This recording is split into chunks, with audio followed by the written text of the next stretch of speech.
महाराष्ट्रातल्या तमाम ओबीसी बांधवांना, भटक्या विमुक्त जाती जमातीच्या बांधवांना माझे हात जोडून कळकळीची विनंती आहे की हा महाराष्ट्र शासनाचा जो GR आहे, जो जरांगेंना मुंबई बाहेर काढण्यासाठी हतबल असणाऱ्या शासनाने जो हा GR काढलाय, या GR मधला शेवटचा जो पॅराग्राफ आहे, तो पॅराग्राफ एका ॲफिडेव्हिटवरती गावामधील एका जरी माणसाकडे कुंड्याचं सर्टिफिकेट असेल आणि त्या माणसानं जर हे ॲफिडेव्हिट दिलं तर त्या गावातल्या ज्या माणसांनी सर्टिफिकेट मागितलंय त्या माणसांना हे सर्टिफिकेट मिळणार आहे।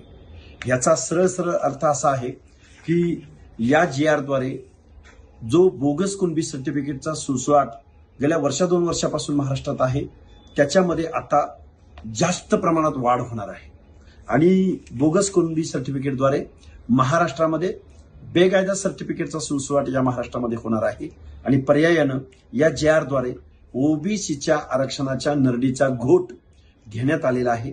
ओबीसी बांधवांना आमचे हात जोडून कळकळीची विनंती आहे की तुम्ही उद्या तहसील कार्यालयावरती, जिल्हाधिकारी कार्यालयावरती ज्याला जमेल तिथं त्या माणसांनी या GRची पहिल्यांदा होळी करायची आणि तहसील कार्यालयामध्ये, जिल्हाधिकारी कार्यालयामध्ये आपलं निवेदन द्यायचं आहे। आत्ता जर तुम्ही नाही उठला, आत्ता जर तुम्ही नाही बोलला तर याचे परिणाम तुम्हाला येऊ घातलेल्या 5 वर्षामध्ये बघायला मिळतील।